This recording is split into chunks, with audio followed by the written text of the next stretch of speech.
Olá, pessoal! Muito feliz em poder compartilhar um pouco da palavra de Deus hoje sobre um tema tão importante que é família. E mais especificamente a gente vai notar hoje os aspectos da educação cristã dentro da família.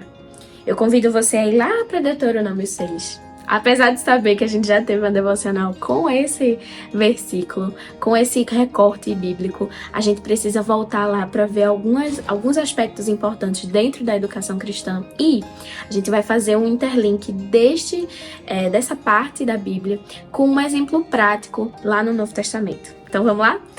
Pega aí sua Bíblia, se você tiver com alguma por perto, ou se não, fica atento ao que a gente vai ler. Deuteronômio 6, versículo 4 até o versículo 9.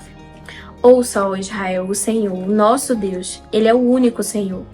Ame ao Senhor, seu Deus, de todo o seu coração, de toda a sua alma, de todas as suas forças. Que todas essas palavras que hoje lhe ordeno estejam em seu coração. Ensine-as com persistência aos seus filhos.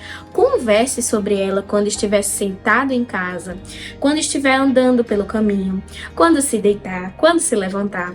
Amarre-as como um sinal nos braços e prenda-as na testa. Escreva-as em batentes das portas de sua casa e em seus portões. Aqui a gente vê que a primeira coisa que a gente pode entender desse texto é que a instrução no caminho do Senhor é feita dentro da família.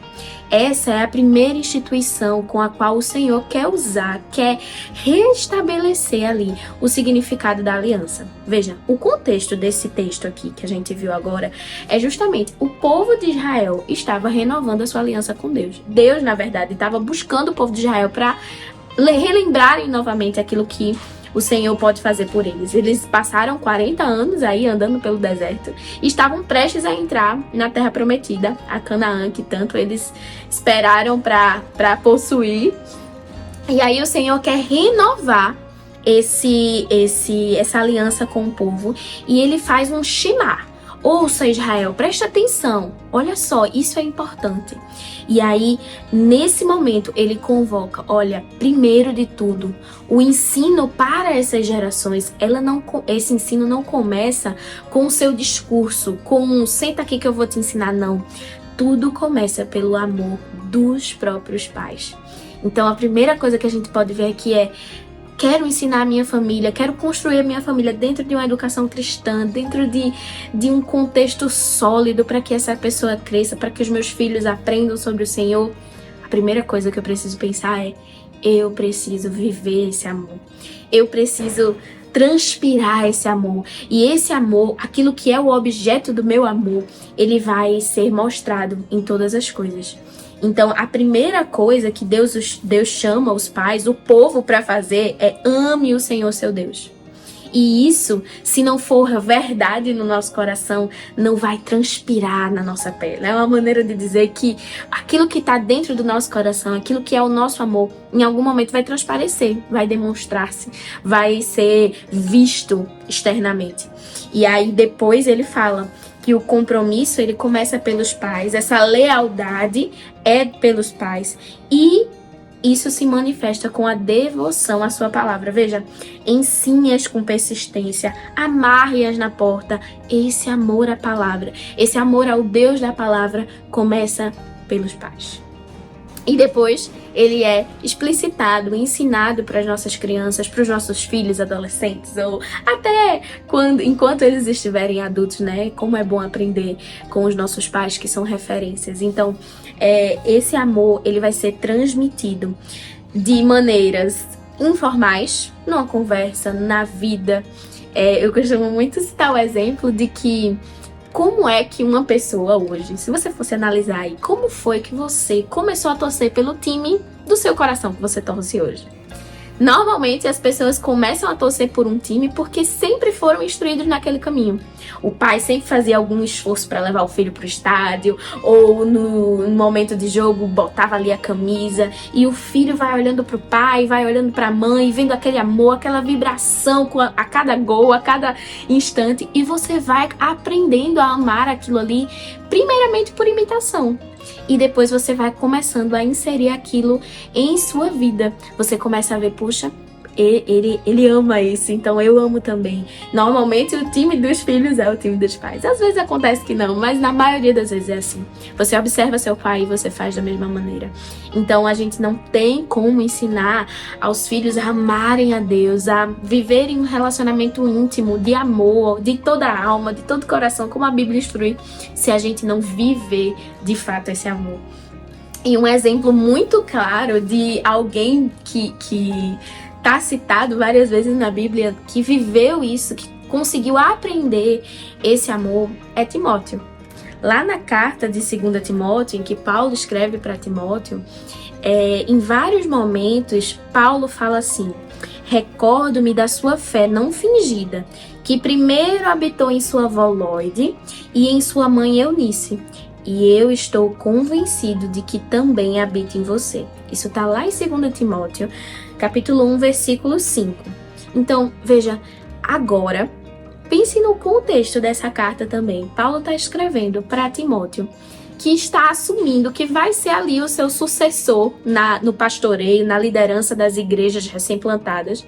E Paulo está fazendo algumas saudações, identificando quem era Timóteo e dizendo: Timóteo, eu sei que essa fé que você tem não é fingida. Eu sei que você tem essa fé porque desde criança você conhece as Sagradas Escrituras. Você foi ensinado por sua avó, por sua mãe. Ainda aqui, uma nota de observação, o pai de Timóteo não estivesse dentro da fé, ele não fosse judeu, ele fosse grego. Mas a avó e a mãe faziam essa instrução, e uma instrução desde criança. E aí, lá em 2 Timóteo também, agora no capítulo 3, ele vai dizer para Timóteo o seguinte: quanto a você, porém, permaneça. Então quer dizer que ele já estava. Permaneça nas coisas que você aprendeu e das quais tem convicção, porque você sabe de quem o aprendeu. Porque desde criança, observe esse termo, desde criança, você conhece as sagradas letras que são capazes de torná-lo sábio para a salvação mediante a fé em Cristo Jesus. Olha como o ensinamento de uma avó e de uma mãe perpassou ali. A avó, né, Lloyd, foi criando a sua filha dentro desse contexto de conhecimento da palavra. E Timóteo também foi ensinado. Então, a fé perpassou. Gente, a gente está plantando sementes que a gente não sabe para onde vai. Certamente Lloyd não tinha certeza de que seu neto se tornaria um dos sucessores de Paulo, né? Que seria um dos pastores. Mas ela plantou a palavra que ela ouviu em Deuteronômio 6. Fale, perpasse isso às novas gerações. Ela fez isso. Nós não sabemos no que se tornarão os nossos filhos, mas nós temos a certeza que eles são como flechas nas mãos dos arqueiros, né? Então nós, como arqueiros, pais responsáveis por isso, a gente prepara essa flecha para atirá-la na frente. A gente não sabe onde vai. Você não sabe se seu filho se tornará o próximo presidente, o próximo político importante, ou o próximo professor de classe bíblica, ou alguém em que pode influenciar a vida de outras pessoas, seja por um relacionamento, seja por um ser vizinho de alguém que precisa de Jesus. Nós precisamos pregar a palavra, e isso acontece primeiramente dentro dos nossos lares. E depois isso se perpassa para os nossos filhos. Que o Senhor nos ajude a sermos fiéis a Ele, a primeiramente a amarmos ao Senhor, porque esse ensino, ele precisa primeiro ser ao nosso coração. Se a gente não ama a Deus de fato, a gente não consegue passar isso para aqueles que estão ao nosso redor, porque o exemplo ele vai arrastando, não é isso? Mas que essa seja a nossa oração, não somente com os nossos filhos, mas com aqueles que estão como filhos na fé, como pessoas que nós queremos instruir para viverem o amor de Jesus. Nós precisamos primeiro viver e nós precisamos ser intencionais nesse ensino, nesse mostrar Jesus para eles, para que eles aprendam aquilo que é a verdade. E essa verdade é inabalável, ela é uma verdade que pode transformar. Amém? Então, vamos viver nesse foco, vamos viver pedindo ajuda ao Senhor para que Ele possa nos usar dessa maneira.